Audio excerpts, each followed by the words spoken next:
Mulut pun itu adalah seringkali menjadi kado atau mengata-ngatain si laki-laki, penghasilan lo berapa sih? Itu KDRT.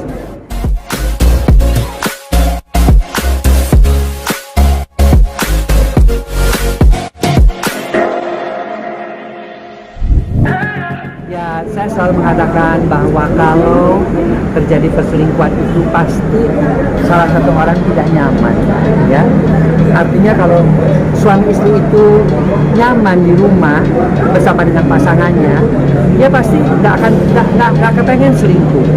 Jadi kalau ada kasus-kasus perselingkuhan itu, Ibu ntar dulu ya Bu. Bentar ya. Ayo Bu. bentar ya Bu ya, sebentar Bu. Ya. Nanti. Jadi perselingkuhan itu terjadi kalau ada salah satu orang dari pasangan itu mengalami ketidaknyamanan. Jadi kalau misalnya ada perselingkuhan, salah dua-duanya. Nggak bisa kita nyalahin yang perempuan, nggak bisa kita nyalahin yang laki. Karena dia pasti mencari yang lain yang membuat dirinya nyaman. Ya, berbagai macam penyebab dari perselingkuhan itu biasanya yang pertama adalah faktor komunikasi, itu 55%. Ya, baru yang kedua faktor penampilan, faktor seks itu yang kedua. Ketiga baru faktor lain-lain seperti merasa kehilangan seseorang, merasa ingin mencoba seks dengan orang lain. Banyak juga orang-orang yang laki-laki atau perempuan ingin mencoba seks dengan orang lain itu kayak apa? Itu juga ada faktor-faktor itu.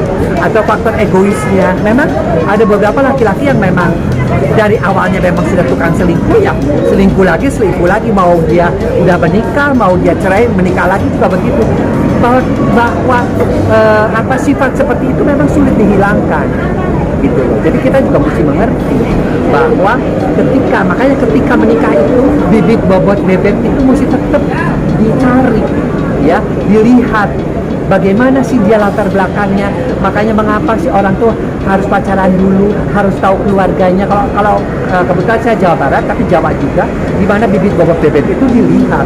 Tidak hanya kita menikah, oh dia keren, oh dia kaya, oh dia orang terkenal, oh dia ini maka saya menikah. Kok tidak bisa seperti itu? Menikah itu adalah justru kalau kita berasal sama-sama meniti karirnya, itu biasanya akan lebih langgeng. Ya, dan yang perlu juga diperhatikan adalah bahwa jangan ada latar belakang apapun ketika mau menikah. Misal, aku menikah sama dia pengen kekayaannya, pengen keterkenalannya, pengen hartanya dan sebagainya, nggak usah. Ya, kita menikah memang karena kita didasari nomor satu cinta. Meskipun akan tuh cinta, nggak bisa juga. Karena cintalah yang sebenarnya bisa mengikat kita. Cinta tanpa syarat apapun. Aku mau sama kamu bilang saya sayang sama kamu. Nggak ada bahwa nanti setelah kita menikah kita menjadi sama-sama kaya, ya itu adalah bonus karena ketulusan cinta kita kepada pasangan.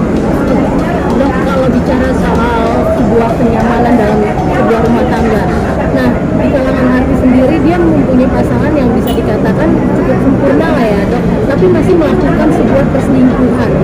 Itu biasanya karena faktor ikutan di lingkungan sekitar atau seperti apa? Satu, tidak menjamin ya orang-orang yang mudah terkenal itu nggak diselingkuhi.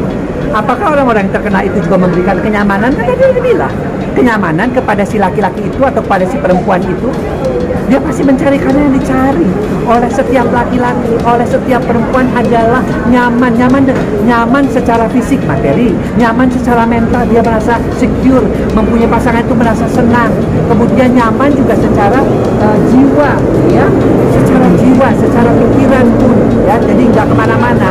Nah, kalau kenyamanan itu tidak didapat, ya salah satu resikonya dia akan pergi untuk mencari kenyamanan lain. Mungkin yang diselingkuhin itu bukan orang terkenal, mungkin yang diselingkuhin itu orang-orang biasa saja. Banyak loh. Kenapa sih dulu Pangeran Charles contohnya sampai segitu cantiknya Lady Di, kenapa masih mau sama ya? Artinya itu kan kita lihat bahwa tidak selalu kecantikan, keterkenalan, kekayaan itu menjamin seseorang itu tetap setia. Tapi kenyamanan lah.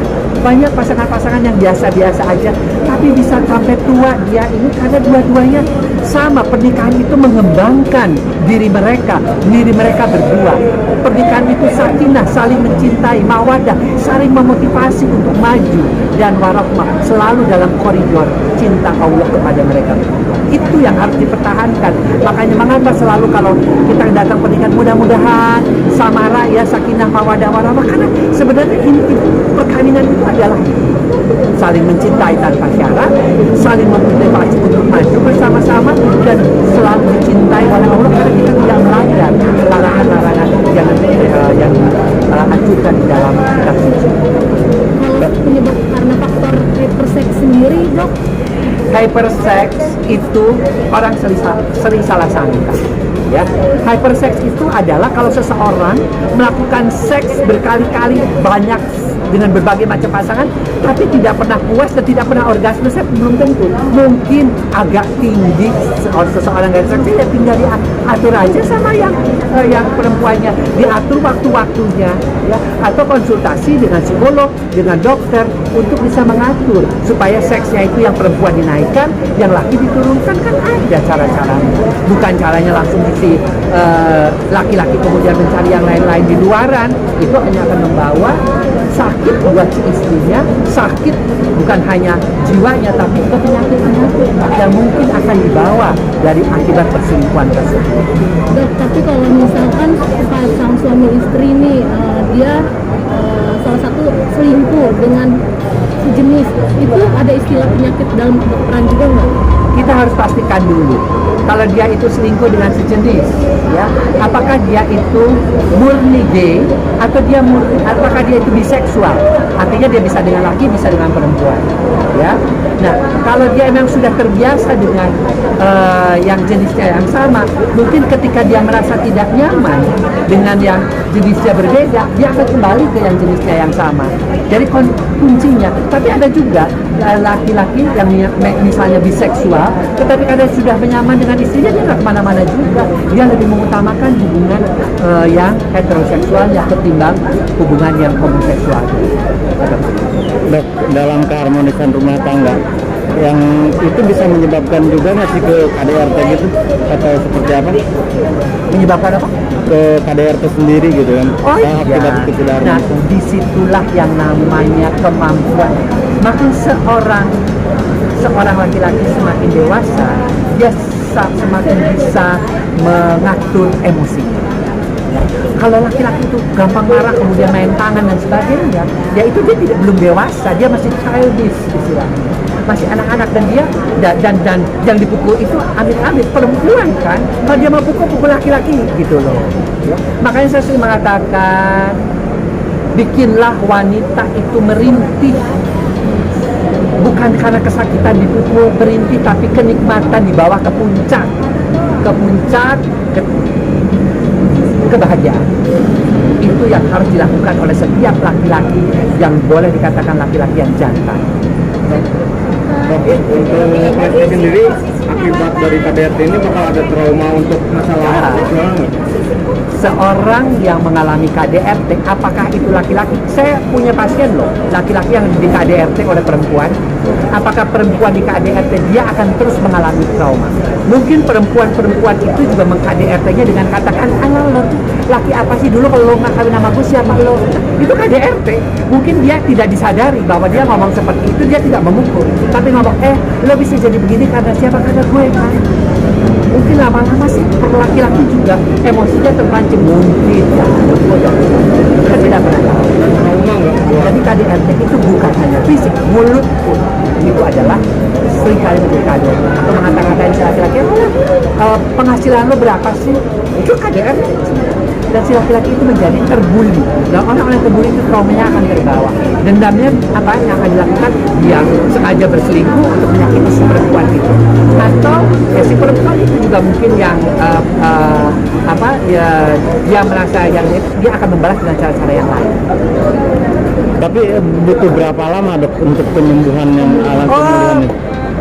Trauma, KDRT termasuk trauma perkosaan, pelecehan seksual, pembulian, itu bertahun-tahun.